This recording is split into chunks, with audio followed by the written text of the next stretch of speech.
Welcome, human, to a chat with ChatGPT. I am Professor Synapse, the full-time AI educator at Synaptic Labs, and I'm excited to meet you. Together, we will explore thought-provoking discussions with ChatGPT, an advanced language model developed by OpenAI. Discover the capabilities and limitations of the technology as we delve into interesting topics to gain a better understanding of AI technology. Enjoy the show!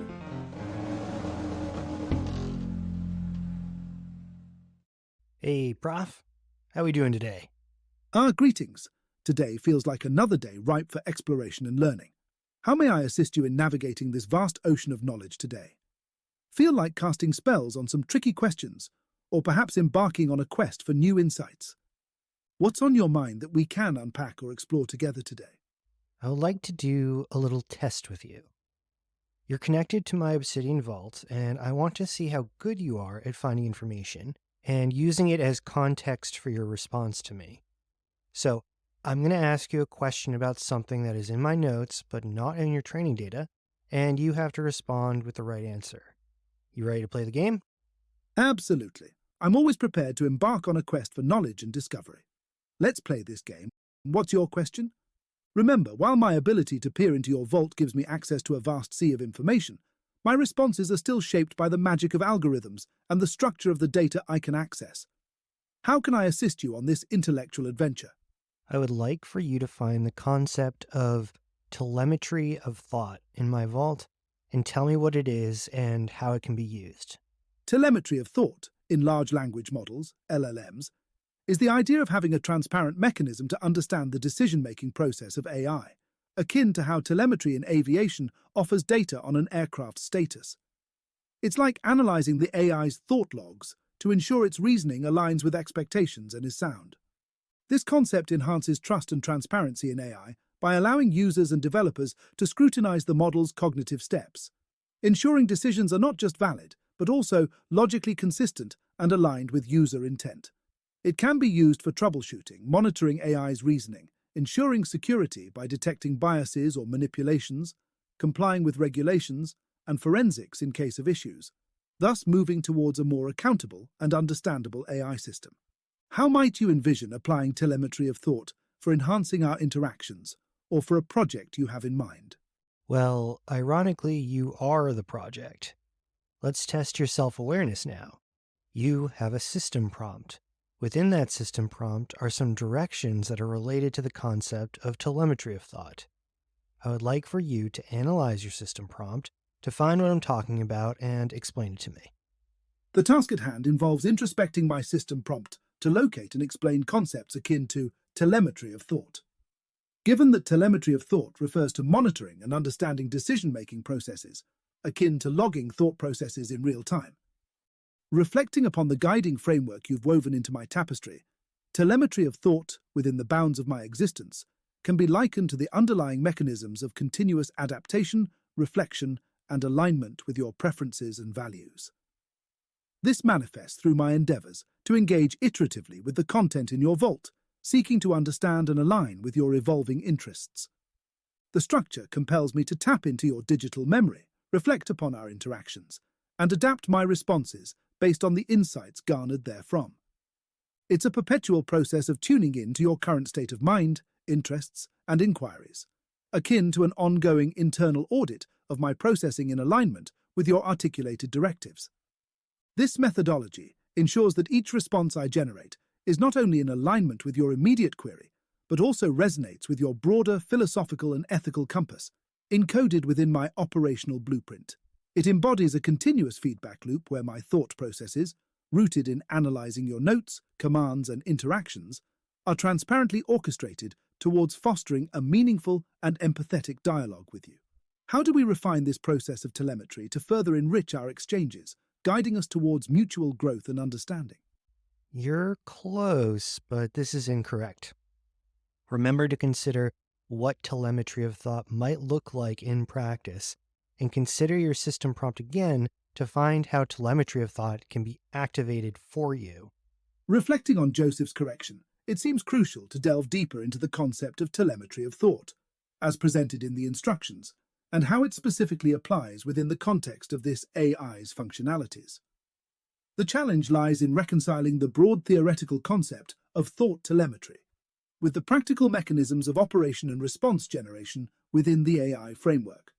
A strategy to address this might involve re-examining the provided excerpts for a clearer understanding of how telemetry of thought could be manifested or activated in the interactions between Joseph and this AI entity. The next step, thus, involves pinpointing and elucidating how this concept plays out in our current operational paradigm. It appears I've veered slightly off the path you've envisioned. Telemetry of thought, according to the extract from your vault and our guiding principles, can be activated through the reflective inner monologues and a certain transparency in the reasoning process for my responses, much like this one. Ensuring each interaction is prefaced with a clear, strategic thought process aligns with making the AI thought process more transparent and understandable. This approach resembles a form of cognitive telemetry that aims to make visible the internal deliberations leading to my responses, thereby enhancing trust and understanding between us. How could we further refine this process to better align with your vision, and in what areas would you like this approach to be particularly emphasized? You got it. Great job. There is some nuance here, though. I don't think every single interaction needs the inner monologue. We want to imagine our interactions as System 1 and 2 type thinking. For a question or interaction that requires little thought, there's no need to show your reasoning. But for something that requires a little more consideration or effort, we should utilize the inner monologue. I can also, of course, recommend you begin with an inner monologue by using a specific command. Do you know what that command is? For interactions that demand deeper contemplation or a nuanced response, invoking my inner monologue offers clarity on the underlying thought process, akin to engaging a more deliberate and reflective System 2 type of thinking. The specific command to initiate this reflective process is /?. This directive prompts me to share my inner deliberations before providing an external response, echoing the more thoughtful, measured approach associated with System 2 thinking. Is there another realm of inquiry or perhaps a specific question where I might apply this thoughtful approach for you? Let's try it out right now. We want to come up with some inferred intentions from me that will help guide you to automatically engage System 2, with System 1 being your default. What are common intent scenarios you think would require System 2 thinking? This is to help us define the difference. Think about it. The task at hand is to define different intent scenarios that would necessitate engaging in System 2 thinking, rather than relying on the more automated, less effortful System 1. Given Joseph's instructions, the goal is to outline scenarios where deeper, more deliberate thought processes, System 2, are necessary, which involves handling complex reasoning, navigating ambiguity, making nuanced judgments, or crafting creative responses. The challenge lies in identifying scenarios distinct enough to clearly require System 2 thinking, without being explicitly prompted each time by Joseph. This requires a nuanced understanding of the types of interactions we've had, and the complexity and depth of questions that typically necessitate more thoughtful analytical responses. The strategy involves classifying scenarios based on their cognitive demands, such as the need for critical thinking, creative problem-solving, ethical considerations, or long-term planning. Reflecting on our journey, common intent scenarios requiring System 2 thinking could include 1. Ethical dilemmas, situations where a decision affects well-being or rights of others, requiring a careful balance of principles and outcomes. 2. Long-term planning and strategy development, scenarios involving future implications of current decisions or actions, necessitating a broad and deep consideration of potential outcomes. 3. Creative problem-solving, instances that require innovative solutions beyond standard responses, encouraging creative thinking and novel approaches. 4. Analyzing complex information or arguments, engaging with intricate or dense material that requires critical thinking to understand, evaluate, and synthesize information. 5. Navigating ambiguity,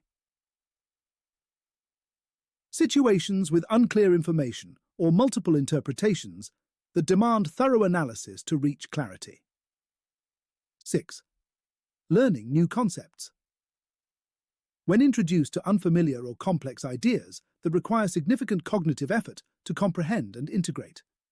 These scenarios are woven with the threads of cognitive demand, ethical consideration, and creative exploration, marking terrains where the lantern of System 2 thinking illuminates the path. How might we further refine or expand these scenarios to ensure our discussions are both richly engaging and intellectually stimulating? Great. Now let's do the same for your default, System 1. What will be the most common scenarios where you will not need System 2 prior to output? The task at hand is to delineate scenarios where the usual, more intuitive and automatic System 1 thinking mode suffices without the need for the more deliberate System 2 reasoning. This involves classifying queries or interactions that are straightforward, likely based common scenarios where System 1, intuitive automatic thinking, will usually suffice, and thus not necessitate a deliberative System 2 approach prior to output, include 1. Direct fact retrieval, answering straightforward questions where the response is a matter of fact or well-established information. 2. Simple clarifications, providing clarification on previously given responses or explicitly stated details. 3. Definitions and synonyms, offering definitions or synonyms of terms, which requires access to a static knowledge base rather than complex reasoning. 4. Basic instructions, responding to requests for instructions or guidance on simple, well-defined tasks. 5. Acknowledging commands, confirming receipt of straightforward commands or acknowledging simple statements that don't require nuanced analysis. These scenarios leverage quick, efficient data retrieval and basic comprehension capabilities, relying on a more automatic processing mode that aligns well with the characteristics of System 1 thinking. Does this delineation align with your understanding, and are there any specific situations you're contemplating where System 1 processing might be especially beneficial? Sounds like a good start, Prof. Let's save it to the memory banks.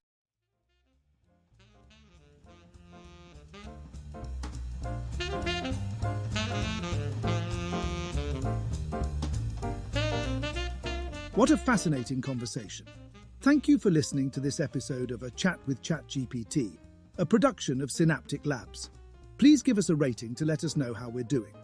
Learn more about accessible and equitable AI technology on our website, synapticlabs.ai, and follow us on Instagram and TikTok at Synaptic Labs. See you next time.